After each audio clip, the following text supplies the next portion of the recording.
Okay, we are live. Hi, everybody. My name is Manan Puri, and I am the co-founder of Strategy for Gmat and Dream Compass. Strategy for Gmat focuses on MBA and master's admissions in India, and Dream Compass is solely focused on study abroad. Our model majorly is that we focus on giving mentoring from people who've been there and done that, who've been in your shoes before when they were applying to B schools.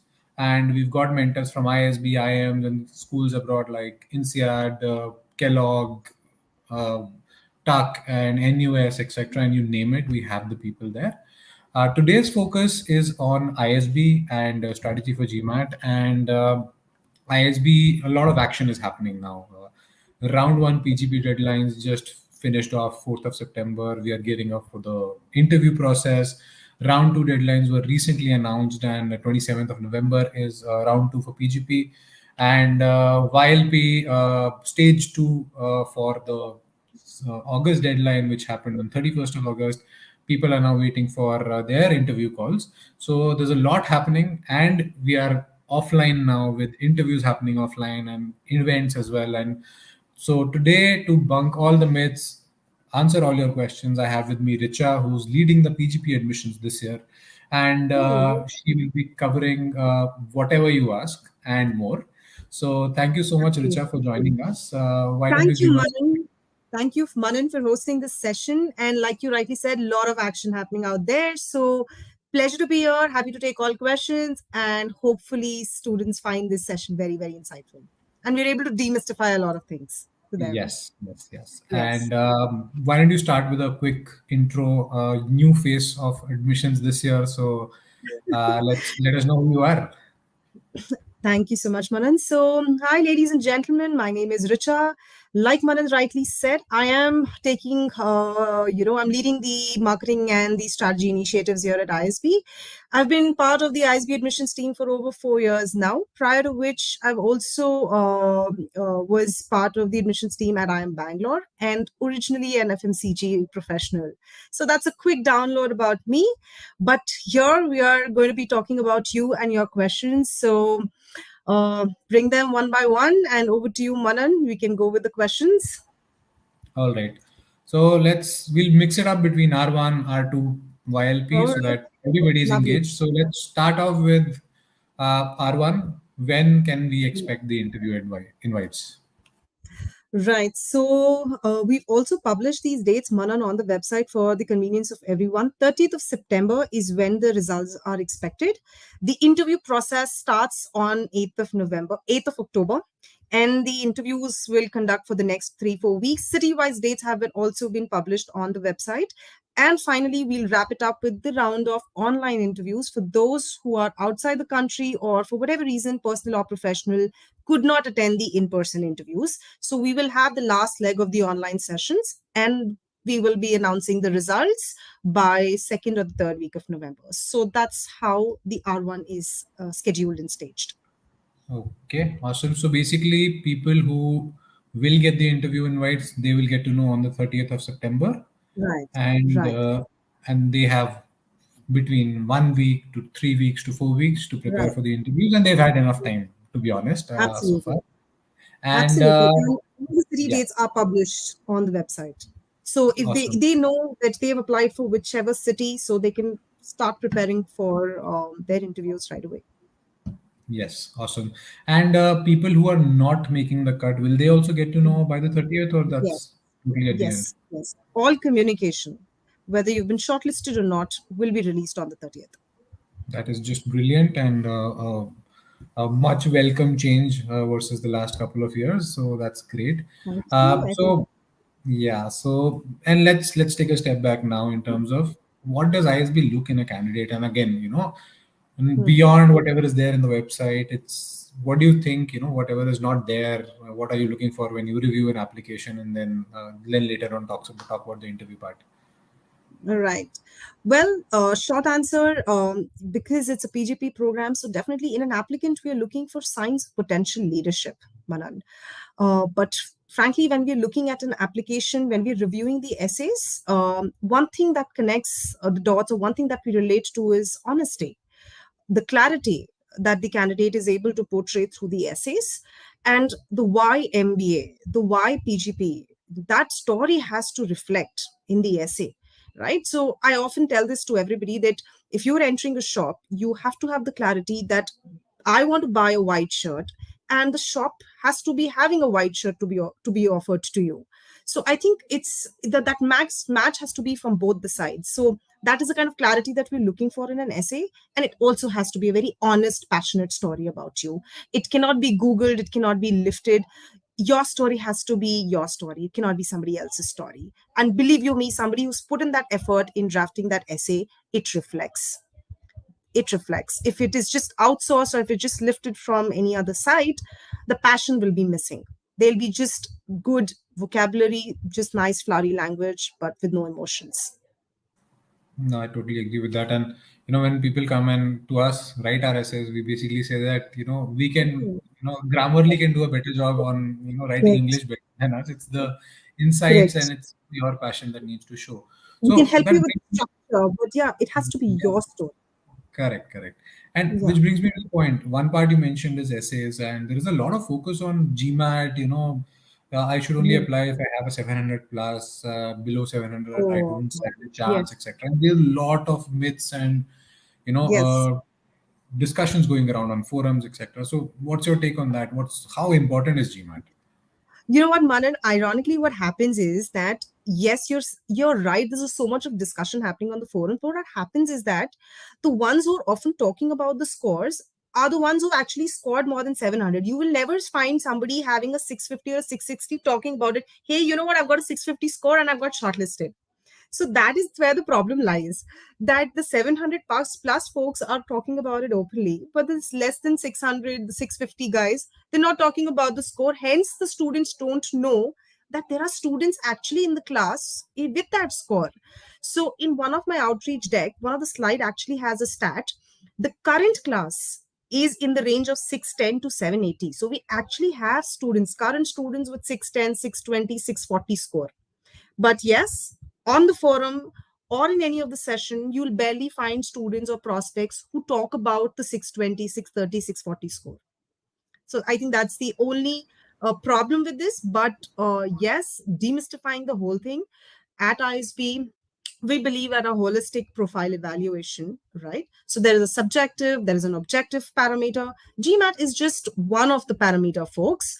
And your GMAT score is not the right indication of the true potential leadership quality in you, right? So you could have probably gotten probably a 660 score, but that does not mean that your career aspiration is less than anybody who's got a 740 or a 750. Ultimately, all 900 students on the campus, they might represent diversity, they might represent different functions and industry, but they only have one thing in common, that they want to truly utilize this 1 year at ISB and transform and sort of make a career transition for themselves, right? So that is that one common thing that all 900 students share. So I think that is more important. Why you want to do this MBA, how are you going to leverage ISB? I think that is going to be more important and not the score ultimately. It's the scores are not going to be, by the way, Manan, you also, I'm sure you must be aware that at the interview, the alums do not have access to your scores. The Adcom does not have access to your scores. At the placements, the recruiters don't check for your scores, right? Hence, So it hence, I don't know what else to say. Yeah, Um, again, if you can, give a broad range out of the 900 odd people, how many people right, would be between, let's say, a 610 to a 690, which is a spot right. where people always are in that botheration that, yeah, I might not be able to make up. So, what would that number and a range be? Right. Right. So, Manan, while every year this range changes, for the current cohort, we have over 20% of the class which is in this range. And if I may also add another stats to it, we have about 8 to 10% of the cohort who belongs to the SEC, which is the Senior Executive Club, which means folks having more than 8 to 10 years of experience. And because they have so many years of experience, we have 4Gs with 20 years of Yeah. experience. We also have other executives who've got 8, 10, 15 years of experience, because they've got so much of depth, because they've got so much of meaty profile work experience. So overall, when you look at their profile score, they are the ones who are, typically in the 650, 640 GMAT score, because the other aspects have taken the score so high that they've ultimately made it to the cohort. So Correct. 8-10% of the cohort, which is coming from the SEC, belongs in this category. And then we have others. We have mountaineers. We have in this cohort, we have the world Correct. champion badminton player. Next year, we have an IPL player who's going to be joining the cohort. Yes. Similarly, which the endeavor is to have representations which cuts across various industries. We have lawyers, we have healthcare industry folks. So not everybody is scoring 740, 750. Yeah. Right. So we have a good mix. Ultimately, it's to learn from each other's diverse experiences. So Correct. that's the level. Yeah.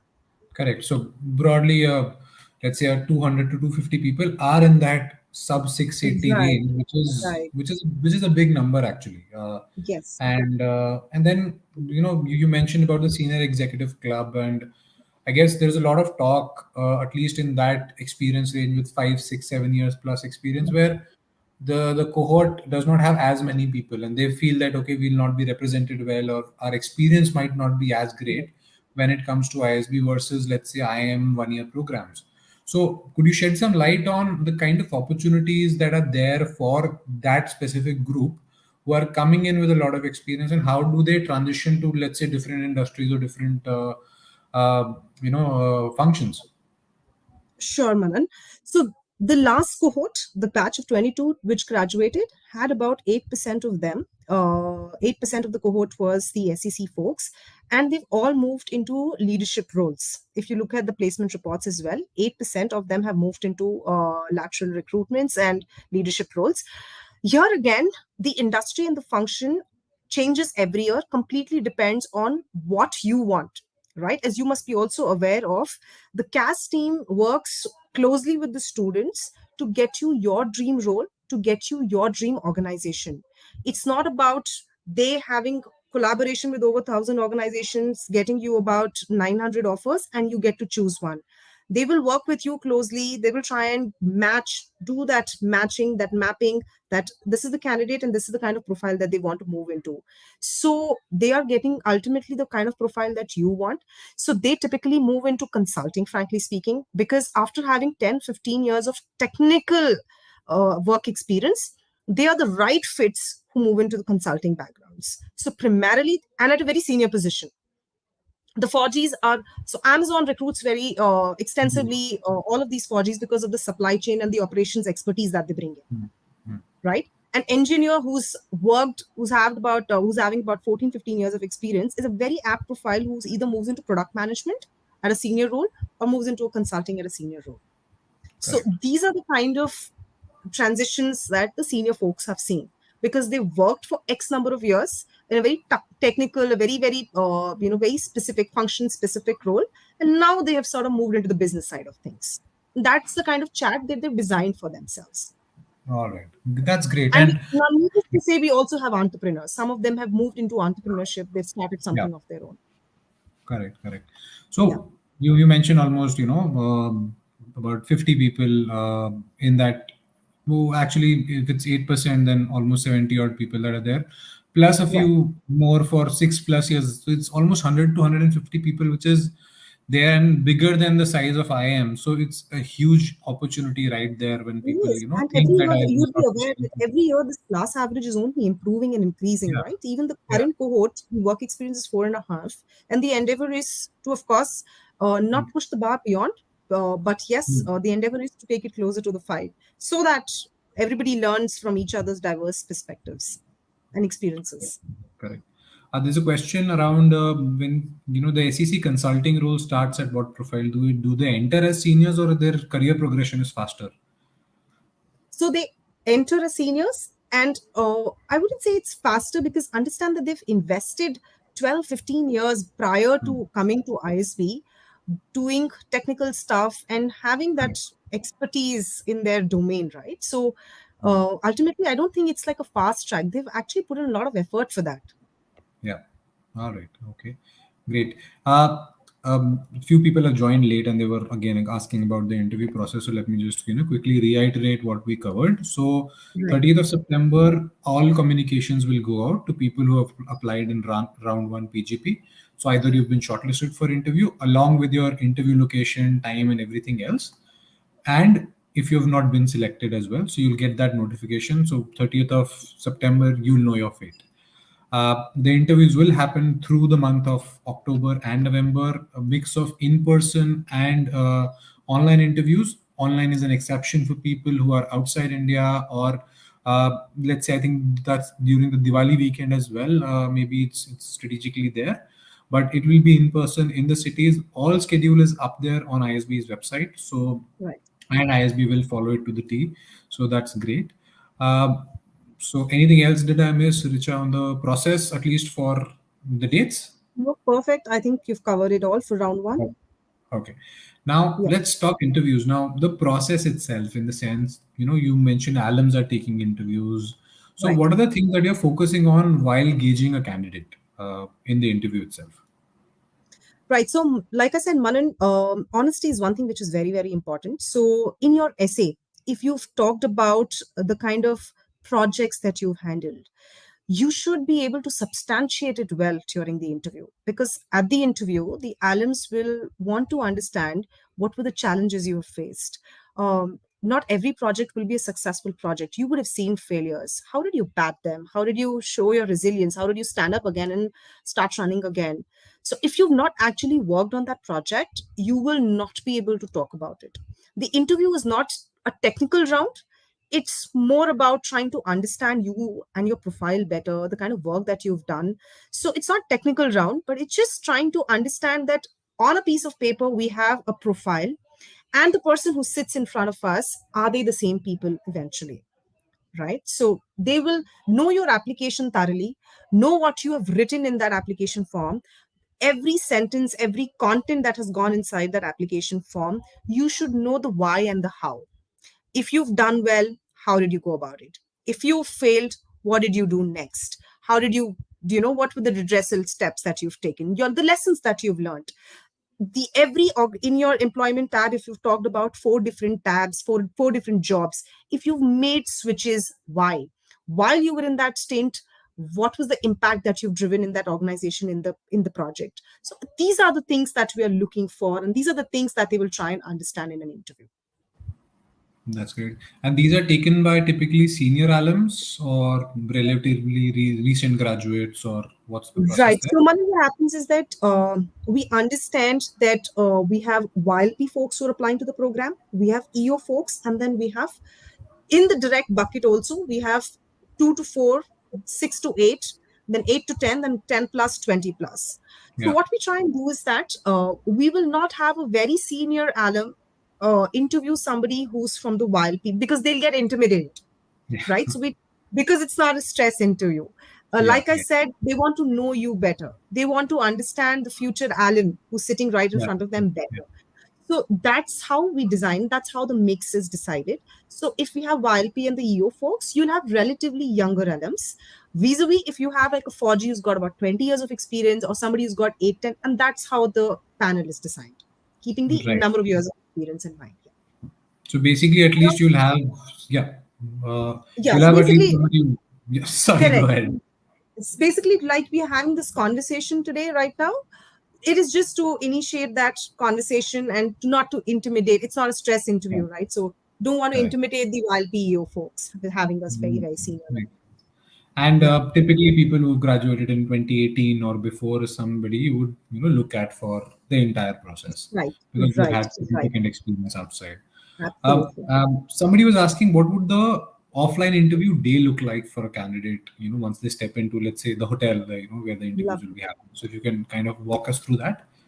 Sure. So, for example, your interview starts at 10. So 9:30 is your reporting time. Half an hour before your interview slot, you have to report. We will mark your attendance. We will be allocating you the waiting room. And at 10 o'clock, or maybe at 10:05, you will be called into the interview room. The interview panel comprises of 2 to 3 alums. The interview might last for about 30 to 40 minutes, and then you're good to go. No more formalities. inform you on that day. The admissions team will then reach out to you after consolidating the results and the feedback of all the interviews across all the cities, online format, etc. So after we've consolidated everything, the admissions team will roll out the results to you. Again, the shortlist, the waitlist, or the reject, whichever is applicable to you, that will be communicated in next 2 to 3 weeks. So that's how it typically looks like. So for you, for the candidate, those 40 minutes are the most crucial or the critical minutes of the day. Yeah. And Yeah. the results will be rolled out one day, or that will be rolling? So it is a consolidated results that we follow. It's not a rolling basis. So all the results for the round one will be communicated on the same day, on one single day. Perfect, perfect. Yeah. And great. And then we used to have like that one word essay that we had to write. That's not there That's not now. there. No, no, that's not there. Yes. Okay. Okay. The question is, Nandita, is the interview a two-way conversation between the candidate and the panel? Absolutely. It's a lot Oh, more yes. conversational than any Very interview that you would see. conversational. And Yeah. and I'll maybe expand on that a bit. You won't even know whether the interview went well or not because it will be such a cool conversation. So it is a Correct. Exactly. yeah, Absolutely. A right. lot of times, like a lot of students reach out to us that I felt that the interview was brilliant, but I don't know why have I been rejected. So, but when we actually look at the feedback that the alums have given, and when we schedule a profile evaluation for these folks, and that's when they actually get to know what went wrong in that conversation. But yeah, Correct. Correct. it's a very nice informal conversation, chatty conversation actually. Yeah. Yeah, yeah. Another question regarding results. As you would know, a lot of other programs would announce their results before ISB does, and they'll have to pay. Students would have to choose to pay their Yeah. admission fee, etc. So, Yeah. for such people who already have admits from other programs, would it be possible to, if they request to have that their results ruled out sooner, or there is no exception around this? No, Manan, unfortunately, there'll be no exception. We have received similar requests in the past as well, but we will not be able to do that because, like I said, it's a diversity, or it's a very holistic profile evaluation that we follow. So Mhm. we have to look at the entire pool in one go.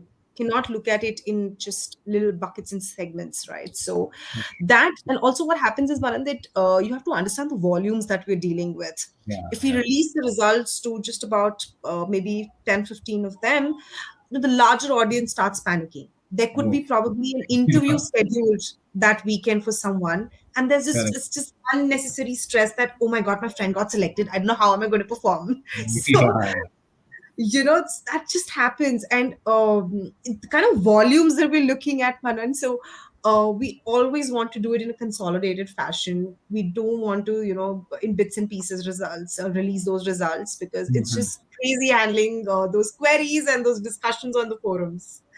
Correct, correct, correct. Yeah. And do we get feedback on the interview from the alums, etc., or not encouraged? Well, I think it's entirely up to you. If you've been able to develop that camaraderie after the interview has gotten over, you could probably connect with the alum over LinkedIn and connect with them. I think you're aware the alums are very, very forthcoming, very supportive. They'll be Yeah, happy. They'll go out of the way to help you and help you understand what were the missing puzzle pieces there. So that is of course there. And also at ISB, we've also put a structure around providing profile evaluation. So not immediately after this round, but once yeah, we've closed academic here, we will dedicate a team which will provide a profile evaluation. So that also can be done after we've closed the admissions for this entire academic year. great. And if somebody is waitlisted, then what's the process from then on for them? Right. So, Manan, again, for waitlisted candidates, after we have concluded the intakes of R1, R2, depending on the number of seats that are available, right? So it might just so happen that somebody's accepted the offer letter for whatever personal professional Yeah. reason, had to defer the admission or had to withdraw the admission. In that Hmm. case, that seat opens up. And in the wait list also, we have a stack rank playlist, Yeah. right? So let's say if there are about 10 seats which are available, then we release the seats to the next 10 candidates, and then so on and so forth. So that's how it sort of goes. Fortunately or unfortunately, there is this group of waitlisted candidates which might hear from ISB team, which is maybe just 1 week prior to the program start date, depending Yeah. on how the R3 behaves and operates, right? So if Hmm. there are a lot of R3 folks, because R3 would typically happen in Jan, by the time the Correct. results are announced, it's again March, mid-March. So essentially you're just left with 2-3 weeks to resign, to serve your notice period, to Yeah. accept the offer letter, to plan, your personal commitments. You either bring them on the campus or you're going to be leaving them behind. So sometimes a lot of students are unable to pursue it beyond. So then we have to release that seat to the waitlist candidates. So then again, it just so happens that they might just hear pretty, maybe by first week or second week of April. So that happens with the waitlist pool. Okay. Okay. Sounds good. And so waitlist effectively will be rolling, fortunately or Yes, unfortunately. yes, But it might go until the end. So, which is something that everybody needs to kind of be prepared right. for, considering the Yes, timelines and volumes that we are working with. So, totally understood. Okay, yeah. coming to YLP now, stage two results were supposed to be out yesterday. There's a lot of anxiety. There are people here. I'm seeing questions after questions. So, can you shed some light on the process, and then we'll Sure. So, come back Manu, to I R2 know and a then lot of interviews. Yeah. questions in the YLP inbox as well. So, Yeah. ladies and gentlemen, on the website, we've clearly mentioned that the results will get released between 15th of September till 30th. It'll be done on a rolling basis. So you will start hearing from the team this week, through this week. All right. The first set of interviews are scheduled on 24th and 25th across 4 locations. So be rest assured, through this week you'll start hearing from the team regarding your stage two shortlist. So just hang in there. The team is relentlessly working at it, and I think it's just a matter of day or two, and you will have the results in your inbox. Okay, awesome. That's great. Good to know. Back to the PGP interviews now. So, Right. do people have option to opt for an online interview who are based in India? Manan, so in the application form, the online option is for only for the international candidates. We've also mentioned that. However, if you've been shortlisted for the interview, if you've received an email communication regarding, let's say Delhi in this case, that you have to, or you've been shortlisted, the venue is ABCD in Delhi, please immediately respond back to that email saying that either you're traveling, you're not in the country, or for whatever reason, you'll be unable to attend the interview, the in person interview in Delhi on so and so date, and you can request for an online slot. The slots are limited because more and more on ground in person interviews have been scheduled. We've only kept a handful of slots for international students and for dealing with such exigency cases. So revert back to them. The team will let you know whether they able to accommodate your request or not, or whether they'll have to add an additional day, after taking approval and checking the availability of alums. Whatever it is, the team will revert to you. We are not confirming whether we'll be able to accommodate all the requests, but the team will revert back and let you know whether we've been able to do that or not in your case. Yeah, yeah. And frankly, I think the schedule is up there. It's almost a month away. Absolutely, It absolutely, has to be guys. something last minute, but otherwise, you just be there. It's very important. And let's Absolutely, because go back to the we can pre-pandemic say that world. Yeah. we've been proactive this time. We've published the dates a month in advance, hoping that you've planned the calendar, you've blocked those dates, set those days aside. This is Yeah. your one day for ISB, guys. So your real management starts today. Plan your calendar, block it. All right, all right. Yeah, because we are planning to conduct offline interviews, mock interviews as Right. well. So it has to be planned well in advance. Absolutely. Uh, all Absolutely. right, great. And in terms of interview preparation, specifically, you mentioned what you should know, etc. But if I have Right. to have like 5 days before the interview, how should I prepare for the interview? So I think Manand, definitely one, which is the most important thing, be thorough with your application, which I've already talked about. Second, I think if you have a mentor, or if you somebody who knows you well on the professional side of things or the personal side of things, ask them those questions, right? That why MBA? I think that is a very, very important question, an answer to which you should have. If you're coming to ISB and if you're applying to ISB, you should ask yourself that why do I need MBA? Am I ready for MBA? Right? And then the why ISB.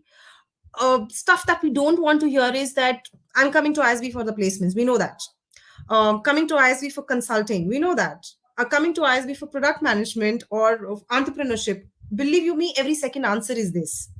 So this is something that we don't want to hear. This is not something that will set you apart from the crowd, right? So you have to think deeply, you have to reflect, you have to sit with yourself, you have to spend time with yourself and ask you that very important question. You are guys ready to invest that 1 year of your life at ISB, leaving your family behind? You have to have your solid reason of why you want to do this MBA, right? So just be very thorough with that. And of course, needless to say, I'm again repeating it, know every damn word that you've written in your application form so well. The why and the how, what lessons you've learned, what impact you've driven, why did you not give up, and show that resilience in your application form. Signs Correct, of correct. leadership. Yeah. Absolutely, very important. And again, the other thing that you could do is, as Richa said, right, practice, because you probably would not have taken an interview in the past 3 or 4 years if you've not switched jobs. So practice with a senior alum, practice with a consultant or whoever knows you better, because it is a conversation. But yes, they are probing you, they are asking you questions, deeper questions, like Richa mentioned. All right. Now back to another question on GMAT. Mhm. When a 690 candidate versus a 710 candidate appears to the Adcom, uh, how can that gap be filled in the interview? Because if your composite score does not get impacted as much. So first of all, I think it's Rishabh, Adcom or the interview panel does not have access to your score. So we don't know whether you're a 690 or a 710. It's all in your head. So you keep that score aside and you tell yourself that I'm here to grab that one seat in the class, and it is me. Keep asking. I keep repeating this in a lot of my outreach events, or in my also, that if you have answers to these two questions, not just your application form but your interview will be taken care, which is why me, why should ISB select me? And the second question is why ISB, why do I need ISB, why do I need an MBA? If you have answers to these two questions, believe you me, there's no stopping. You're ready, your eyes be ready, you're ready for the interview, you're ready for all the grind that has to go through even after the interview. You're ready for your conversation, your first conversation with the CAS team also, that what is it that you want, how is it that the CAS team can help you during your placement week. So I think it's all in your head. Nobody has access to your GMAT score. Once you've written the exam, once you have those scores, just save it, park it, and be done with it. Just focus on your dreams, your career aspirations, and how you're going to leverage ISB for next one Correct. year. Correct. And if you feel whatever GMAT is, 640, 650, 670, if that is Yeah. your best shot, just go with it. Because ultimately it's Absolutely. about giving your best and not regretting later on that, yeah, I could have gotten another shot at it or whatnot, right? So Yes. yes, it's a component. Give your best shot in all parts of your application at the end of the day.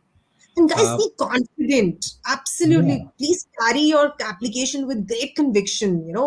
A lot of people also tell me that I have a gap. Manan, I always get yeah, this question about gap. Or either the gap could be in the education or it could be in the employment. Guys, if that gap is there, it was your life decision. At that time, you had to take that decision. And nobody's going to penalize you for that. The panelists might want to probe what happened, the why. Please, with great conviction, carry it with great panache and style. Please explain them your story, and that's about it. Nobody's going to penalize you for that. And similarly, for even for applying in round one or round two, it was your decision to not apply in round one. Take that risk and apply in R2. Now, don't regret it. Go for it. correct. Don't second Yeah, doubt it. Right? So just go for it. It's your life decision. Carry it. You're going to learn out of it. Whether you win, whether you do not win, whatever it is, you'll have your own share of lessons and learnings out of it. correct, correct. I always tell candidates, right? If you've done your application well, you're basically, Yeah, rewinding your life and looking at future. No matter what the outcome is, you know yourself better at the end of the day. absolutely, absolutely. Yes, Yeah. totally. Um, is the GRE score converted to an equivalent GMAT, or you have different scales for both?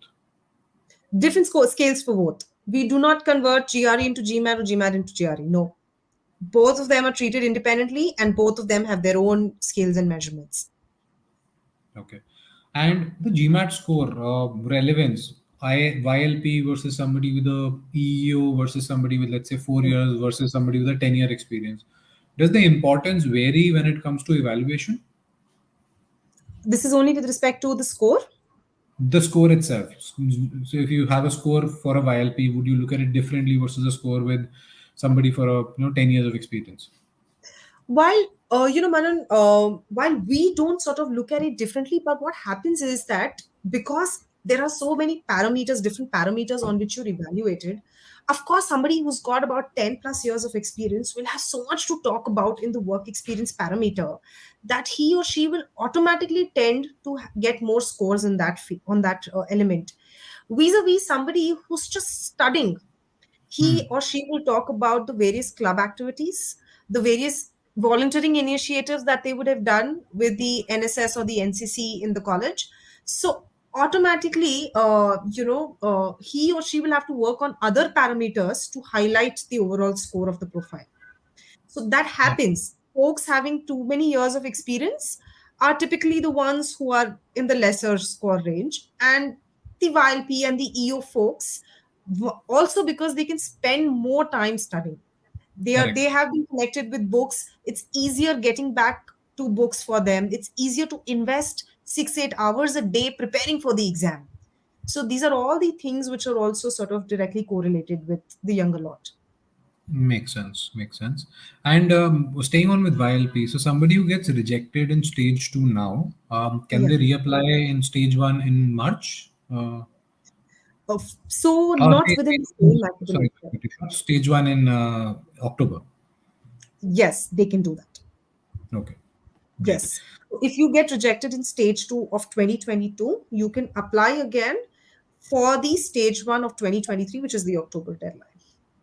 Okay, great. And you can also And apply for the CEO, by the way. yes, so if somebody has not heard it, let's say somebody applies in October for YLP and they've just graduated, like post Right. that, they can Yes. apply to YLP pending application in EO as well, or do you need to Yes. have the answer to YLP? Okay, They can apply to the YLP stage one and the EO together. Okay, together. perfect. Together. Yes. Okay. Abhishek has a very interesting question. Some profiles have highly impactful projects showing millions of dollars of revenue saved, while some may have, just do teaching.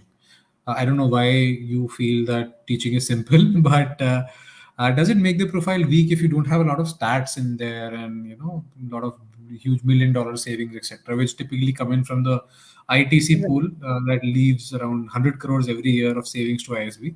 Right. Well, very good question, Abhishek. Let me just also broaden this because you've talked about numbers. Whether it is the numbers with respect to your salary, your CTC, or it is numbers with respect to the size of the company, the size of the organization that you're part of, right? The revenue numbers or the number of employees, that does not impact your candidature. The kind of work that you have done in that organization or the project that you're handling, the kind of impact that you're driving, the kind of learnings that you've had, that is going to be more important. Because if we start focusing on these numbers, we will never have entrepreneurs in the class. We'll never have those budding startup owners in the class. You'll never find influencers in the class. You'll never see those mountaineers in the class. They've never dealt with numbers, right? But they've had a very impactful journey. They know what they want to do next. They know how they want to further create an impact with ISP. So these are some things that they all share in common. So don't get overwhelmed by if you've not been working with a very high ticket project.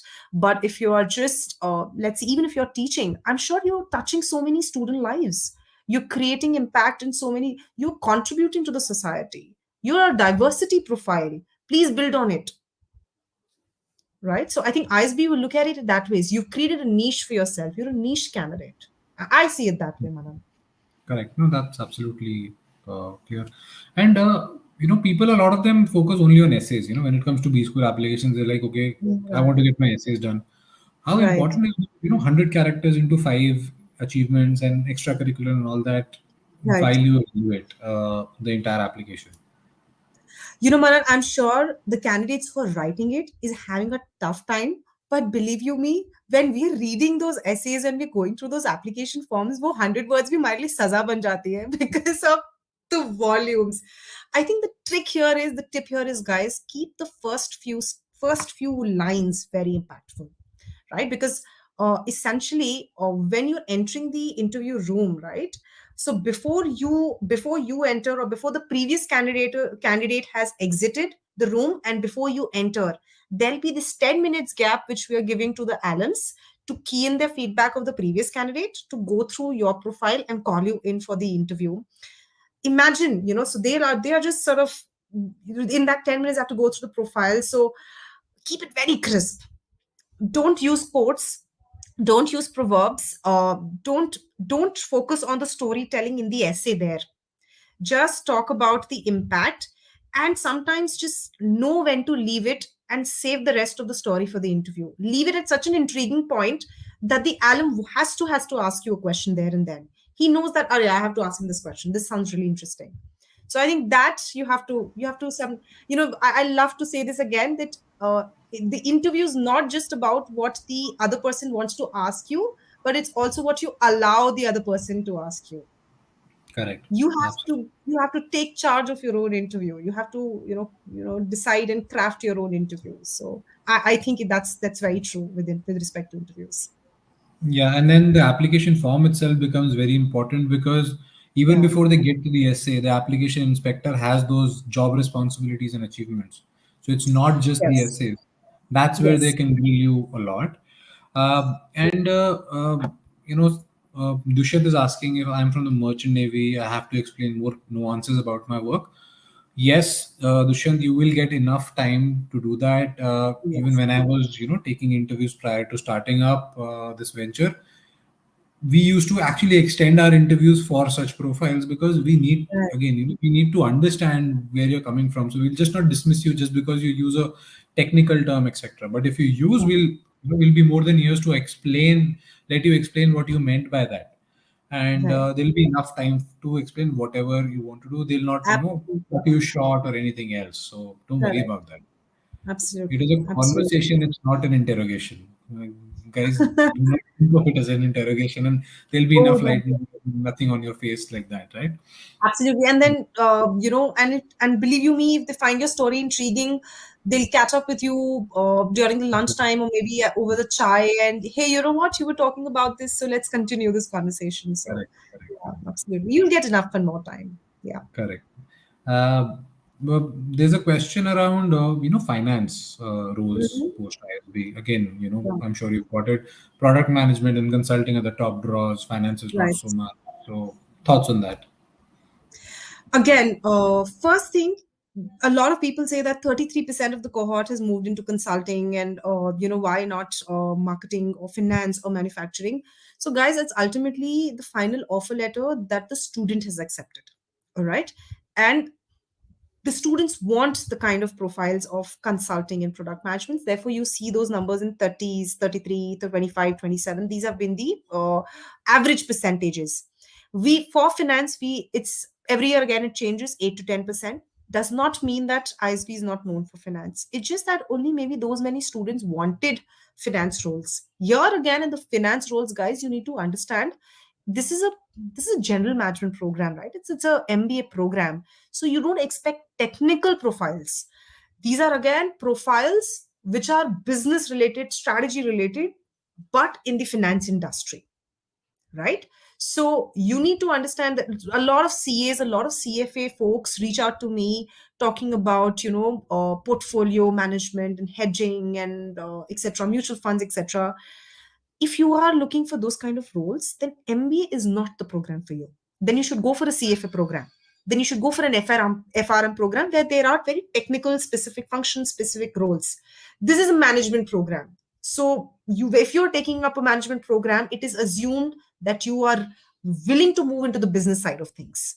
You're willing to understand the business in its entirety. You're willing to run the whole business and understand, be part of the leadership of the organization, take charge of the strategy, be at the helm of things, of decision making. So these are the skill sets, these are the kind of role expectations, even in the finance industry now. Correct, correct. And if you want to grow within niche, let's say wealth management, Richa, you pointed out, you can still do that after ISB, but it'll have to be on your own network and outside. Right. Typically, but having said that, it might not be in your day zero, day one, but the CAS, the placement committee, which is there at ISB, will be with you throughout the process, even after you graduate. And I've seen my, classmates till October or November getting placed because they wanted certain niche roles, and ISB was there with them. The ISB used to fly them down for interviews on ISB's expense, etc. So it's not as if once you graduate, ISB leaves you. They will be there for you throughout the process. Even now as well, as an alum, there are multiple opportunities. We have our own job portal as well for various opportunities. And I would say even 20% of the switches that people make now are through this portal and through the Absolutely, alumni because network it's itself. a blatant fact, no, Manan, that your career transition doesn't end with placements. Correct. It's just one of the step. So after 2 3 years, you're again looking for transition. That's when this alum network comes, for your rescue. And not just that, 30% of our alum database is lying outside of the country. How did they even manage this transition? It's through this network. It's through these connections, right? So leverage it, guys. I mean, I think Yeah. there's enough and more opportunities out there. Yeah. Yeah. Okay. Rushav has a question. Does composite score weighs GMAT so high that 70% of the class is above 700 score? It won't be just that 700 plus guys are so good in the interview. Right. So see, a lot depends on the age factor also, Rishabh. So we were talking about 80 to 85% of the cohort is having work experience, which is less than 6 years. And believe you me, they are the folks who there is a direct correlation between the number of years of experience and the kind of score that you're getting. Over a period of time, we've seen that. And that's why they end up getting higher score. It's typically the senior folks who've got 10 years, 15 years, 20 years, or a very niche profile like a sports person, a mountaineer, a very, very unconventional background candidate. They're the ones who are having scores which are about 650, 660. That is the only rationale. It's nothing to do about performance, it's just the profile. If Yeah. tomorrow PGP reaches that stage where we have 50% of the class, which represents senior executives, you'll see this average going down over a Yeah. period of time. So Correct. it's not an indication of performance at the interview or the application quality, the essay quality. It's a direct correlation with the profile of the candidate, the work experience of the candidate. Right. And let me just add, reverting to the question that I had asked, it was between 610 and 680, right? Yes. Between 680 and 720, there's a huge range. A lot of people get that score. In fact, the Yes. number of people we are working with are between that range majorly, right? And Right. seven and the mid 80% is between 680 and 720 itself. So that's a 720. huge number at the end of the day. Yes. Okay. Yes. Uh, Now on scholarships, what kind of students have got merit-based scholarship in the past, and how many scholarships are usually given per cohort? Right. So, Manan, every year, about 20 to 25% of the cohort receives scholarships. All right. Now, the mix, there are four buckets of scholarship: merit, need, diversity, international diversity. For domestic students, let's focus on the first three. Now, merit, automatically, all 900 students, all applicants are eligible. Depending on your final profile score that you get after the profile evaluation, the merit scholarship is awarded. The need scholarship is because of if you are coming from a social sector background, or if you are working with government, or if you are an entrepreneur where your annual salary is less than 18 lakhs. In this case, to give that financial support, we are extending this scholarship. And diversity, again, here you're a master of your own story. You can paint the canvas in whichever fashion. You can talk about your strengths, you can highlight your niche in the profile. So these are the three broad buckets. The percentage of merit, the percentage of need, again, Manan, it varies every year. I cannot say that every year 50 students will get merit. Maybe the next year it will be 60. So it changes.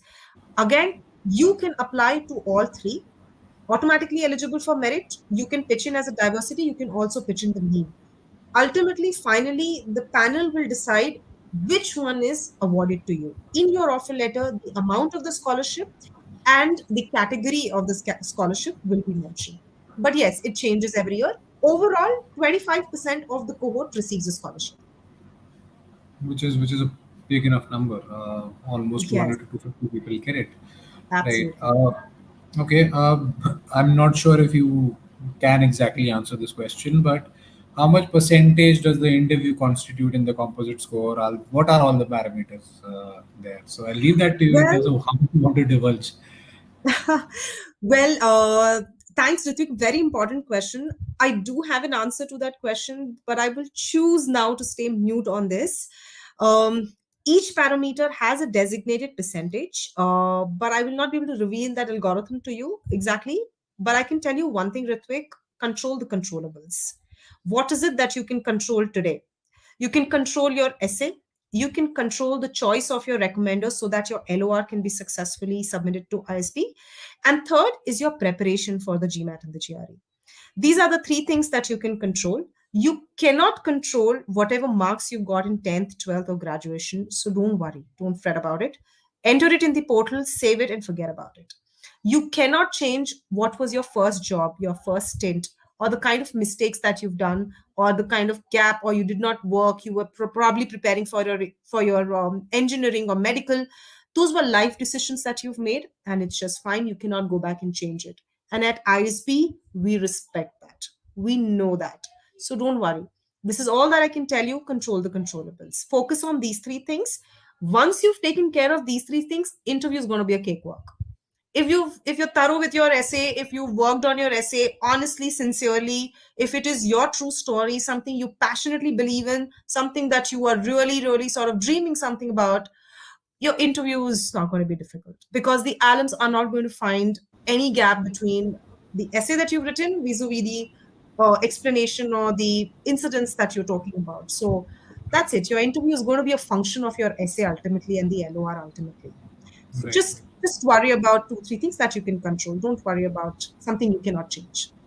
Absolutely, and that's a great point in terms of focusing on what you can. There's no point being anxious about interview calls have Absolutely. not come in, late ho raha hai hai. Just focus on your preparation right now. That's all you Right. can do. Whatever ISB has to do, that's their job. Your job is to Absolutely. prepare well and present your story better. If there have Absolutely. been, quote unquote screw ups in the past, talk about them, present them well. Simple as that. And alums are That's it. very, very empathetic because we've been in your shoes before. Right. We have Right. done those mistakes. I have taken CAT 3 times before even jumping to GMAT. So I was Very asked in the true. interview, why are you applying, with 3.5 years of experience and why not earlier? Because I was taking CAT and screwing up my life with that, right? So And do not shy away from yeah, accepting your mistakes. It's just okay to make mistakes, but what is most important is to learn from those mistakes. absolutely right. So everybody's Um, made mistakes, but everybody's learned from it, and that's more important. Don't shy away from it. Talk about it confidently, guys. It's your life, your decision. Nobody's going to penalize you there. yeah. Coming on to reapplicants, Right. one I know for sure ISB encourages a lot of reapplicants to apply. Again, Yes. looking at it negatively and all that. But when you Yes. evaluate those profiles, are you looking something differently? And is there a different thing that happens in the interview as well if you get a shortlist? So, Manan, I think we just concluded that this little one thing, right? That have you learned from your mistakes? So, in a reapplicant, the only way we know he or she is a reapplicant is because of the reapplicant essay that the candidate is filling.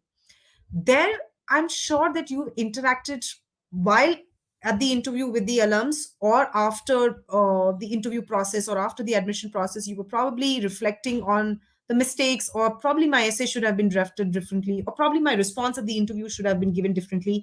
You would have had those conversations with self, right? So you had your own share of learnings. You had your own share of that this is something I'm not going to make a mistake again. So talk about those learnings. It's not always about how you have changed your profile. A lot of people mistake it by saying that I've had a promotion, so my profile has changed, hence this is my reapplicant story. No, reapplicant story is not just about changing organization, changing a profile. It's also change of mindset, change of perspectives. Maybe you were looking at things in a certain fashion last year, but this year your mind is slightly more evolved, your approach has slightly more matured, Now, that maturity is something that we're looking for in that essay, not necessary promotion or a tangible shift. It could also Correct. be intangible. Yeah. It can, what have you learned more importantly, and the efforts that you Yes. made, right? Reached out to Yeah. Adcom, ISB is doing those, reapplicant sessions, reached out to alums who took your interview or otherwise as well. It's important to do that. And again, reiterating the fact, ISB doesn't care if you're a reapplicant or not. They will evaluate it as a on your merit. And we know Absolutely. people, who are like third time reapplicants who are in the current class and previous classes as well. Right. So all it shows is your tenacity and your resilience as well, how badly you want it, Resilient. right? So Yes. Again, signs of leadership. yeah, yeah, great. Right. Coming on to my least favorite question, has the Hyderabad versus Mohali. Oh I my God. All right. So I'll go like a parrot right now. That, guys, again, it's all in the head. Believe you me. You're ultimately an ISB alum. You are an ISB student.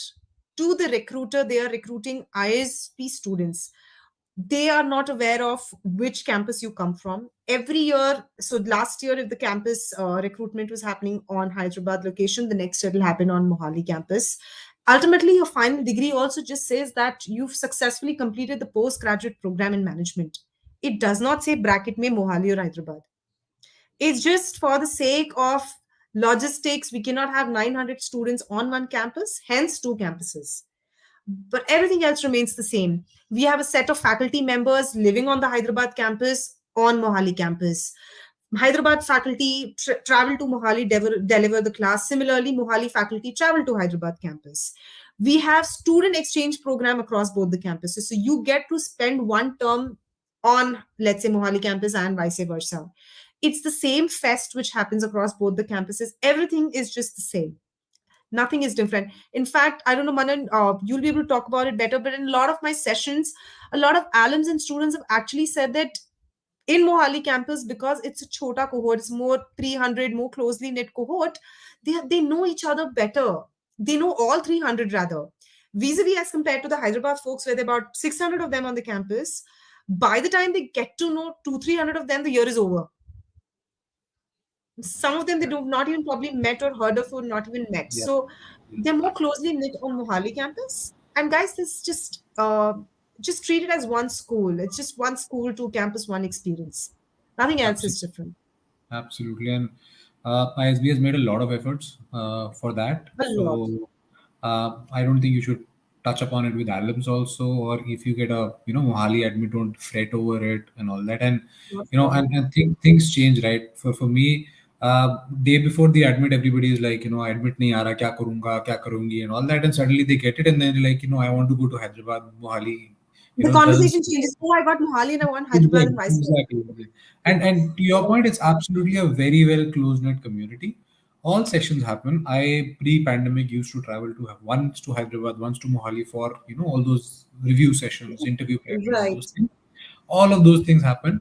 The only comparison I would say is Mohali campus's food is better, but that's about it because that's it. But Hyderabad food is better in general, so can't really debate that.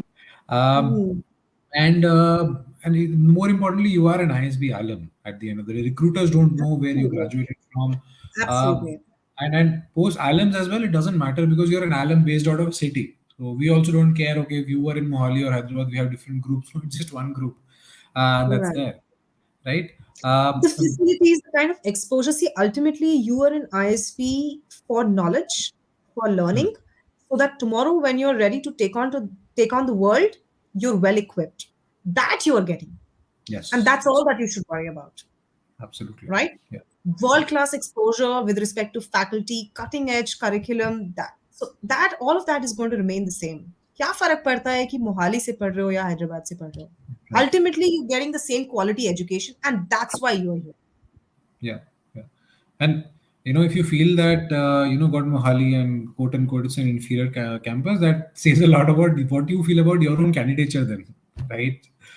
Right. Uh, Right. right. So yeah. In terms of R1 versus R2 versus R3, number of applicants to Oh, yeah. the acceptances and all that? Does it vary? So, Manan, I will again give a broad answer that, see, guys, Yes. everything remains the same. The application form doesn't change. The admission process doesn't change. You will have to go through same steps irrespective of which round you're applying, right? But yes, what changes is, guys, and it's true to any institute, any school, not just ISB, that, guys, round one is the largest round for sure, and maximum number of seats are taken up in round one, right? So I'm just sort of throwing some numbers here. So let's say 500 seats are taken up in round one because it is the largest round. Round two, maybe next 400 seats are taken up, and the final 100 seats are taken in round three. And that's going to be true to any B school. Maximum number of seats are taken up in round one because most number of applications also come in that round, guys. You need to understand maximum number of scholarships are awarded in this round, right? We have 100% scholarships awarded in round one, 75 in round two, 50 in round three. So that's one thing that you have to keep in mind.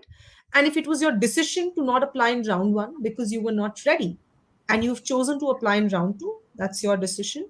And just make sure that you are you have worked on your application, you worked on those other elements of your application form, and put across a very strong case and very confident you in front of the panel. That's all that we Yeah. can think of. Yeah. Yeah, One inference that I can draw from what you said, Richa, is that your chances don't diminish because the seat exactly, more applicants means more seats covered. Lesser applicants exactly, means with that your chances, your percentage of whatever you might put on there absolutely, will not change, absolutely. even if it's round three. And again, I always say that if you apply, that you might not get through, but if you don't apply, you will not get through. So just give it a Absolutely. shot.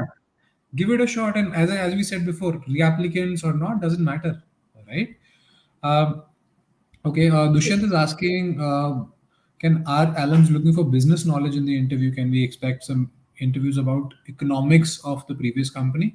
Well, if it's about your industry, about your firm that you worked on, yes, they might ask numbers to gauge how well did you know your own industry and where you were working. In my interview, I was asked about my firm's ARR and the entire annual contract value that we had. So it was a SaaS based firm. And I was asked and I was prepared. So make sure you at least know those, high level numbers that come in. Mhm. And if you were managing a portfolio in terms of how your Right. work is impacting the end consumer, right? Correct. And important is, even if you, let's say, are coding, even if you're, as a QA tester, or even if you are an analyst, etc., it doesn't matter. You should know the entire value chain. That's what expected out of a freshly admitted ISB student, that they understand how their work impacts the end customers. True. Yeah. Let's talk about R2 timeline. So 27th November is the Right. deadline. When do we Right. get to see the results? When the interviews were rolled out and all that? So, Manan, again, while we're working on the dates, we will again publish those dates shortly. But typically, how this will work is 27th November. So, again, we will, of course, release the shortlist for interview or not by third week of December. We will start scheduling the interviews by first week of Jan. And by first week of Feb, you should have your results. Plus minus 5 days. But this is how it's going to Broadly makes sense. be. Yeah, It has happened in the past. You'll have 1.5 to two exactly. months to, do your notice period and all that. Right, And if you've right. chosen to apply to R3, you must have a plan in terms of how do you kind of exit within, let's say, 15 days. Yes, yes, yes, Right. yes. That's the only one thing that, guys, you have to keep in mind if you're applying for round three. That you have very less time to plan all of this. You're a working professionals. Please keep in mind the number of. You also have to keep that mind number of notice period days. Some will have 30, some might have 60, some will have 90. If you're buying out your notice period, again, financial implication there. Yeah. Yeah. And DHM will still continue, right? For the first month or so. We have discontinued with DHM starting this year. Okay. So that That's is out. That is out of the schedule. The class of 23 did not have it. 24 will also not have it. okay. Awesome. So basically, you get to campus. That's a great news for a lot of You're people. on campus from day one, yes. Perfect, perfect. So we are, getting back to normal, the new old normal, which is touch wood, great thing. It's Right. a great thing, believe you me, Manan. I'm really looking forward to the in-person interviews because it also gives us an opportunity to bond and interact with alums. Absolutely. Absolutely. Because Yeah. online Uh, fatigue has just taken a toll yeah, on us. yeah. Unfortunately, I'll miss out. Like last couple of years, conflict of interest can't do much, but I'm sure it'll Hmm. be great. It was a great experience when I used to do that. All right, we are beyond the hour. I didn't even realize the time. So thanks for all the questions and thanks to you, Richa, for answering them Oh, and no, Manan. I think it's it was been a lovely candid interacting with conversation. all of you guys. So I think that's why I think we lost track of time, but we're right here. Manan is here, and I'm also right here. You have more questions, write to us. Feel free to ping us, and happy to take them all. Brilliant, brilliant. So thank you again for Richa taking out time. I know you're traveling, doing sessions right now in Bangalore, and you're traveling all across the country now. So thank you for taking Pleasure, the mate. time for all of us. For the Pleasure. candidates, again, prepare well. No matter which stage are you in, YLP, R1 versus R2 or R3, just give it your best shot. And it's important to again, introspect well, work on your application well, and then leave it to ISB to do their job and evaluate you. And in case you're looking for more such content on sessions and about interview prep, and we'll be rolling out a lot of it. Make sure you subscribe to the Strategy for GMAT channel where you're watching this. Just click on the bell icon and subscribe to the channel. I am now talking like a influencer, which I'm not. You're talking like an Uh, influencer. yeah, No, thank you Manan, so I much think for so. coming up. Yeah, and if you need help with interview or application preparation or even evaluation of your profile for free, just reach out to Strategy for GMAT team, and we'll be happy to accommodate and help you out with that. Plus, we'll Absolutely. have in-person mock interviews also, like ISB is trying, so schedule for that later on. But thank you again. Have a good rest of Pleasure. Friday. The fact that you're here means that your ISB application means a lot to you, or you don't have a Absolutely. life. Either way, ISB is the place for you, and you can party there. And Manan, that's true to us also then. What are we doing? sorry, I missed that. What did you say? I said that's true to us also. Friday, right? But no, no, not at all. I think these guys are really serious about their career. Guys, Absolutely. all the Good. best. All I can tell you is that just have faith in yourself. Spend Yeah, a lot of time with yourself before the interview day, and all the best. And we look forward to hosting you soon on the campus very soon. And have a great absolutely. weekend. And you too. You too, Richa. Thank you. Safe travels, and thank you everybody for joining again. All the best. Great weekend. Great rest of the month as you prepare for your interviews and your applications. Thank you so much. Good night, guys.